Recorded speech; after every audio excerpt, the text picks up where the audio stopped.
প্রশ্ন বিচিত্রা ক্লাস 11 দৃঢ়বস্তুর ঘূর্ণন অধ্যায়ের একটা এমসিকিউ দেওয়া আছে। এম ভর ও আর ব্যাসার্ধের একটি চাকতি থেকে আর ব্যাসের একটি বৃত্তাকার অংশ এমনভাবে কেটে নেওয়া হলো যাতে সৃষ্ট বৃত্তাকার ফাঁকা অংশের পরিধি মূল চাকতির কেন্দ্র দিয়ে যায়। চাকতির কেন্দ্রগামী লম্ব অক্ষ সাপেক্ষে তার বাকি অংশের জড়তা ভ্রামক হবে option A 13 mr²/32, option B 11 mr²/32, option C 9 mr²/32, option D 15 mr²/32। ধরি এই একটা বৃত্তাকার চাকতি যার ভর এম এবং ব্যাসার্ধ আর, আর এই বৃত্তাকার চাকতি থেকে আর ব্যাসের অর্থাৎ r/2 ব্যাসার্ধের একটা অংশ কেটে নেওয়া হলো এই বৃত্তাকার চাকতির ধার ঘেঁষে।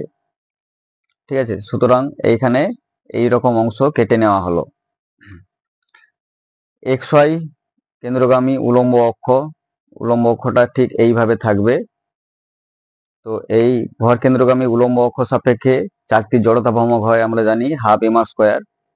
চাকতির ধার ঘেঁষে আর ব্যাসের বৃত্তাকার অংশ কেটে নেওয়া হলো। চাকতির একক ক্ষেত্রফলে ভর m/πr²। অতএব কেটে নেওয়া অংশের ভর হবে m/πr² into pi into r/2² যেহেতু কেটে নেওয়া অংশের ব্যাসার্ধ r/2 হয় সমান m/4। অর্থাৎ কেটে নেওয়া অংশের ভর হবে চাকতির ভরের 1/4 অংশ। অতএব xy অক্ষ সাপেক্ষে কেটে নেওয়া অংশের জড়তা ভ্রামক হবে আমরা সমান্তরাল অক্ষ উপপাদ্য প্রয়োগ করে পাই half m/4 r/2² plus m/4 into r/2²। অর্থাৎ এক্ষেত্রে আমরা সমান্তরাল অক্ষ উপপাদ্য কাজে লাগালাম। সমান্তরাল অক্ষ উপপাদ্য I সমান হয় ICM প্লাস md²।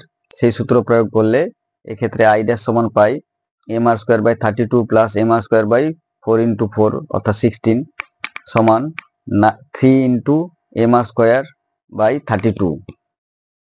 অতএব অবশিষ্ট অংশের জড়তা ভ্রামক হবে চাকতির জড়তা ভ্রামক মাইনাস কেটে নেওয়া অংশের জড়তা ভ্রামক।